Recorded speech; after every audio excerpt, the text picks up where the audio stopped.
तो फिर क्यों इंसान अपनी जान सड़क पर बड़े बड़े गड्ढों की वजह से गंवा देता है। यह रामानुजगंज की रिंग रोड है और आप देख सकते हैं कि रामानुजगंज स्थित लोक निर्माण विभाग द्वारा बनाई गई इस नई नवेली सड़क का हाल पहली बारिश के बाद कैसा है। अभी से इस सड़क पर बड़े बड़े गड्ढे जरूर दिखाई दे रहे हैं, जिन्हें छुपाने का भरसक प्रयास यहाँ के पीडब्ल्यूडी के इंजीनियर और इस सड़क के ठेकेदार द्वारा किया जा रहा है। अब सोचिए कि लगभग 1 करोड़ के काम में 15 लाख से 20 लाख रुपए जब उस ठेकेदार से वसूल लिए जाएंगे तो वह ठेकेदार किस तरह का घटिया निर्माण करने के लिए बाध्य होगा।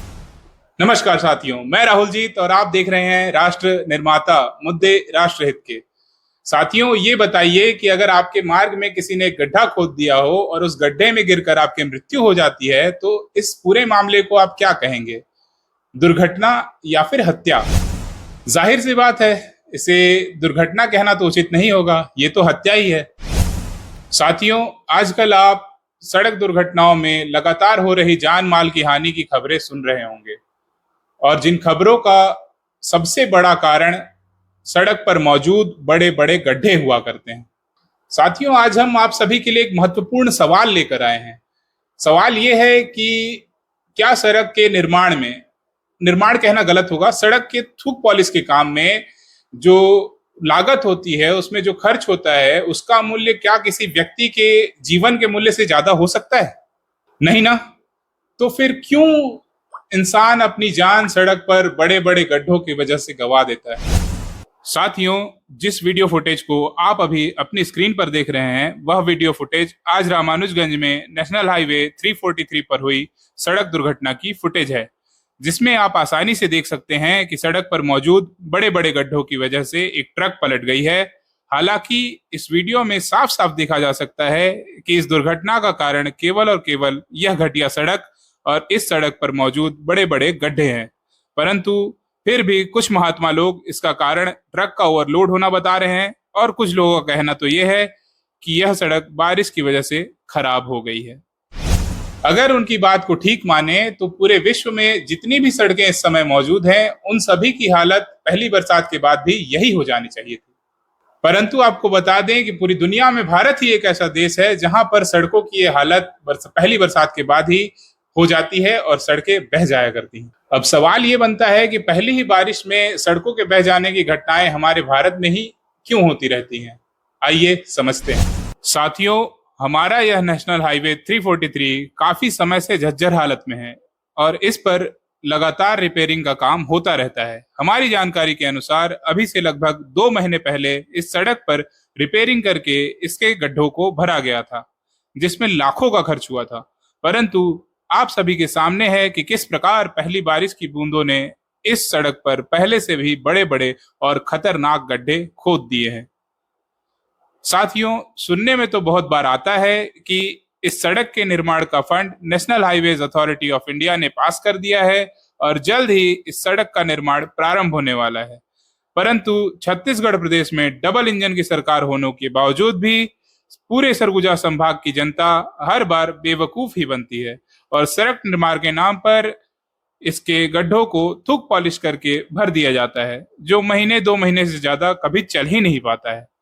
और बहाना यह सुनने में आता है कि भारी बारिश के कारण रिपेयरिंग की हुई सड़कें तो खराब हो ही जाती हैं। तो आइए आपको लेकर चलते हैं रामानुजगंज की एक नई नवेली सड़क पर, जिसका प्रारंभिक स्तर से निर्माण कराया गया है और यह निर्माण लगभग अभी से 1 से 1.5 महीने पहले ही पूर्ण हुआ है। साथियों, यह रामानुजगंज की रिंग रोड है और आप देख सकते हैं कि रामानुजगंज स्थित लोक निर्माण विभाग द्वारा बनाई गई इस नई नवेली सड़क का हाल पहली बारिश के बाद कैसा है।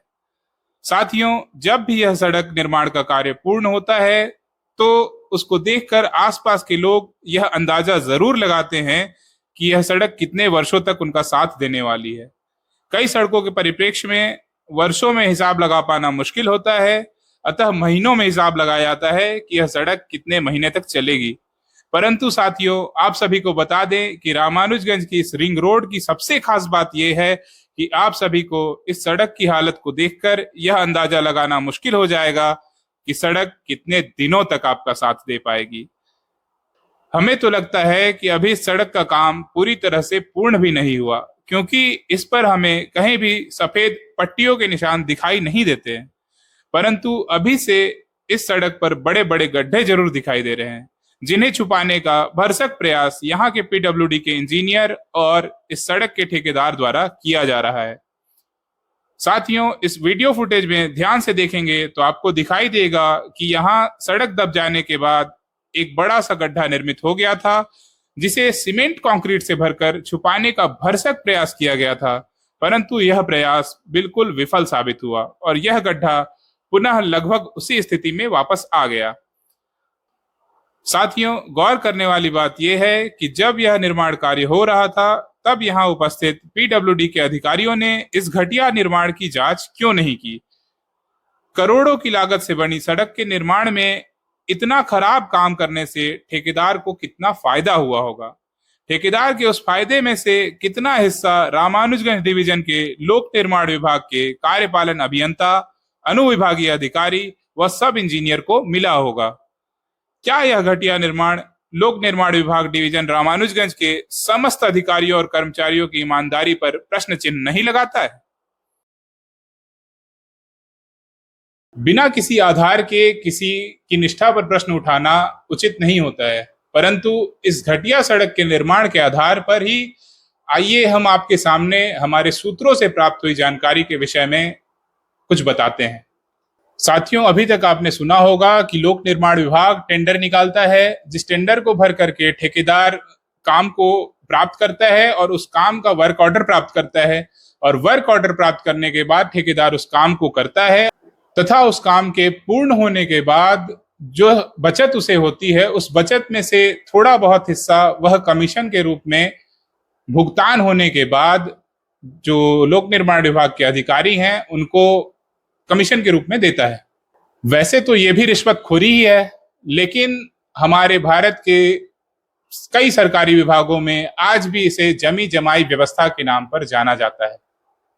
लेकिन साथियों, इस जमी जमाई व्यवस्था के विपरीत रामानुजगंज के लोक निर्माण विभाग के अधिकारी वर्क ऑर्डर जारी होने के बाद ही ठेकेदार से उसके पूरे वर्क की लागत का सबसे मुख्य हिस्सा, एक बड़ा हिस्सा उस ठेकेदार से कमीशन के रूप में प्राप्त कर लेते हैं जैसे ही वो वर्क ऑर्डर जारी करते हैं, ठीक उसी समय।